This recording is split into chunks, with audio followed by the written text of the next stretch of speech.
Greetings historians, welcome to Lore of the Dragon.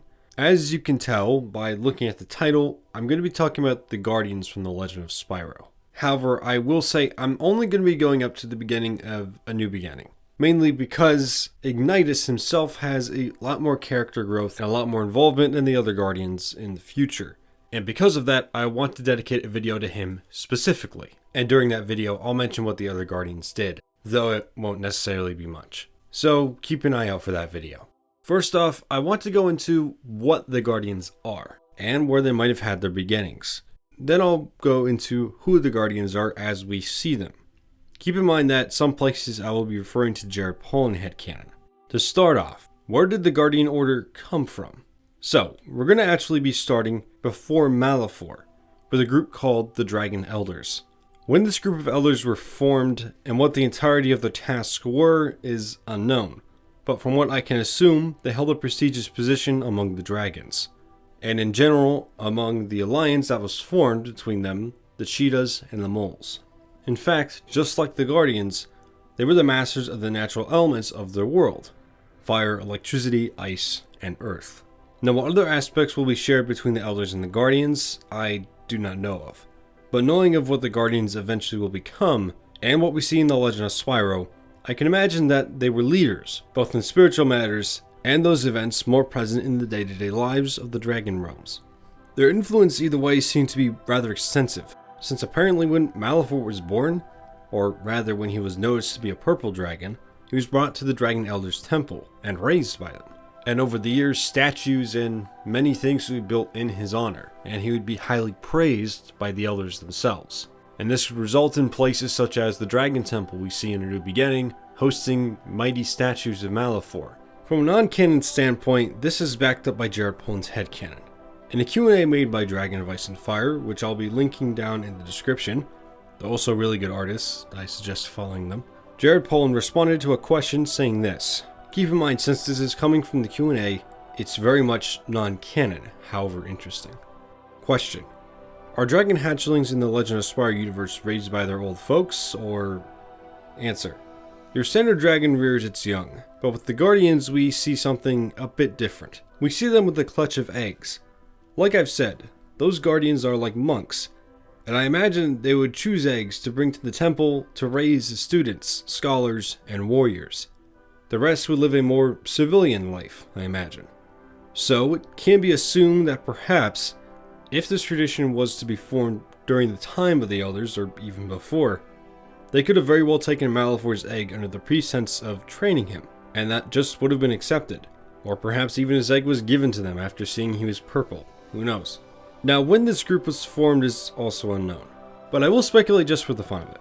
During the days that even predate Malefor, Dragon Society was quickly establishing itself among the lands that would become the Dragon Realms. With cities like Warfang being built, they most likely needed a group to govern them, or at least watch over them and guide their decisions. I'd also assume that since the dragons are more connected to nature through the elements, as Jared Polin has said, the role of spiritual leaders would also be required. Thus, masters of the elements, and those wise in the knowledge of the beliefs of the dragons, would be brought up to lead the dragon race, up until world events would rock the world to its core. When Malefor started his war against the dragons, the elders most likely would have been the leaders for the first few years, fighting against their former student. Over the years, the elders would have to adapt most of their peacetime traditions to this new era of war, training not only scholars and the way of their elements, but, as Jared Polin stated, also warriors, bringing them closer to what we know as the Guardians. Perhaps some that later they would lead into battle against the Dark Army. At some point, the Elders, or at least what they were called, was changed, giving them the name Guardians. Now, what could have changed the name, I think could have been the state that the dragons found themselves in later in the war. Now, what exactly the term Guardian entails in the Legend of Spyro is, to me, left to interpretation. But to me, it seems the name entails defending the dragons from extinction, whether that be from defending them from the front lines, or defending the new generations of dragons from ever being destroyed.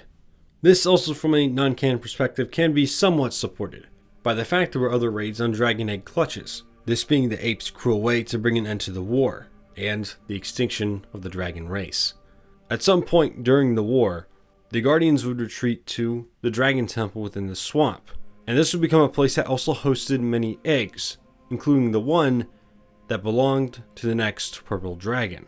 And since the Purple Dragon would probably turn the tide of the war, it makes sense for most of the Guardians to be at the temple to defend it if need be. And so the Elders turned Guardians would serve in various amounts of roles. Perhaps the first Guardians were even students of the Dragon Elders, leading to the traditions of the Dragon Elders being passed on to the Guardians, even leading down to who we meet in the Legend of Spyro: Ignitus, Voltaire, Cyril, and Terrador. Now, during the war, the Guardians, or even the Dragon Elders for a while, were supported by an order called the Dragon Knights, a group that was more focused on the physical world than their Guardian counterparts.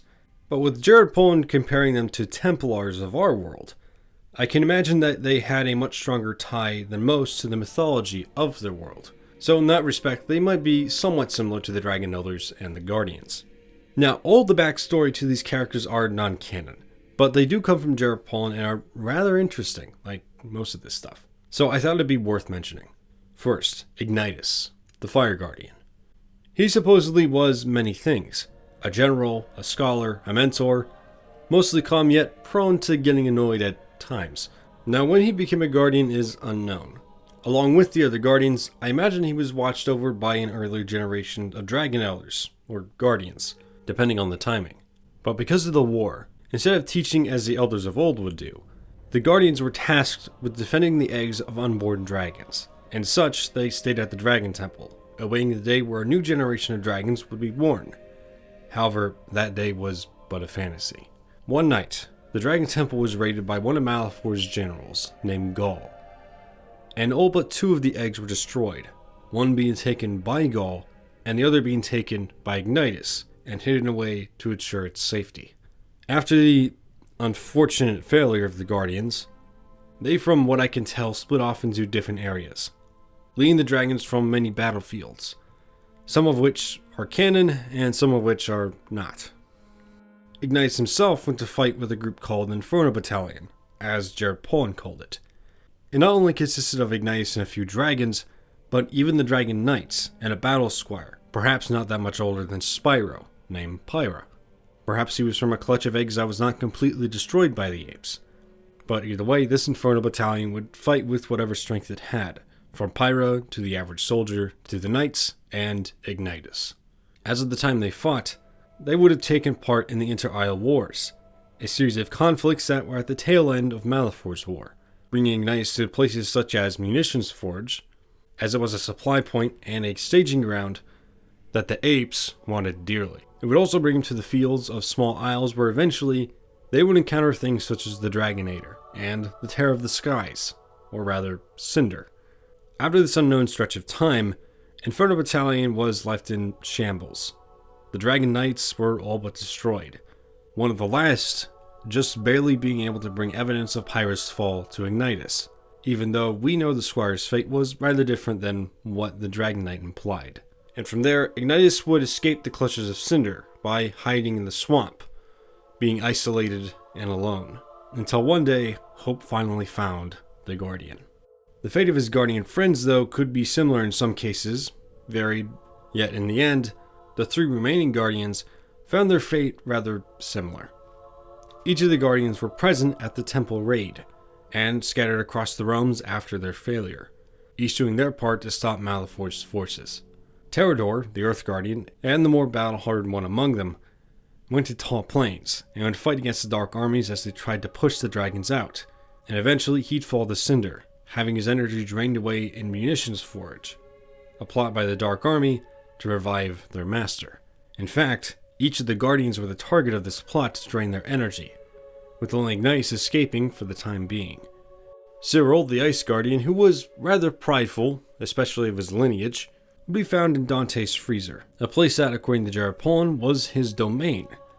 However, Jared Poland stressed that this doesn't mean that Cyril owned Dante's Freezer. You could take it as you will. Perhaps it was part of his lineage that he mentioned, but either way, he ended up being captured by Cinder, and was brought to Tall Plains to be drained of his energy, in much the same way as Terrador in Munitions Forge. Voltaire, the rather vocabulary-heavy and electricity guardian, actually has an interesting history, taking into account what Jared Poland has said. So after the temple raid, and before Concurrent Skies was used as Cinder's lair, it was actually a place that Voltaire would travel and visit to study, especially when it came to the nature of electricity. You see, as it's depicted, Concurrent Skies hosted large towers and crystals, lightning shooting off in all directions as we see in A New Beginning. But before, when it was maintained, the different structures were used to study electricity and its nature. Voltaire and other electricity dragons would help to maintain Concurrent Skies, and of course the aforementioned studying of electricity, using the tower and crystals to draw electricity and study whatever happened. But after something known as the Purges, most likely a series of events driving the dragons to near extinction, and most likely carried out by Cinder, no dragon was left to maintain the towers, including Voltaire, who had been captured and brought to Dante's freezer, and of course was drained of his energy, just like the rest. Because of this, Concurrent Skies turned into the chaotic place we know in A New Beginning. Now again, like the other lore in here, most of it's non-canon, but it's neat to think about. Now from what I've seen, the Guardians would have been somewhere around 250, at least according to Jared Paulin, or at least Ignitus. So depending on when they all became Guardians, or if they were raised to do that, like their tradition might entail, they probably would have become Guardians around 250 to 240 years before A New Beginning, which would have been the last quarter of the war, at least according to the 1,000-year idea that we have. However, that's non-canon, and you should keep that in mind. So don't let it harbor your imagination to think that they could be older, younger, or anything in between. Anyway, that's going to do it for this video. Like I said, I'll be continuing this in the story of Ignitus, so stay tuned for that. But if you want to stay updated on something like the Ignitus video, you can go ahead and follow me on my Twitter account, which will be linked down in the description below, along with the rest of the sources for this video. Or rather, if you want to take any ideas you might have to a live chat, you can join the Lord of the Dragon Discord. The link will also be down in the description below. However, if you just want to stick around the channel to see the speculation and lore videos as they come out, you're more than free to do that as well. Now, I will say this, for any cutscenes used in this video, I'm going to be thanking Frivolous Dragon. He's a very good resource for a lot of Legend of Spyro stuff. Cutscenes, music, you name it. Anyhow, that's going to be for me. I hope to see you all in the next lore video. Stay safe, historians.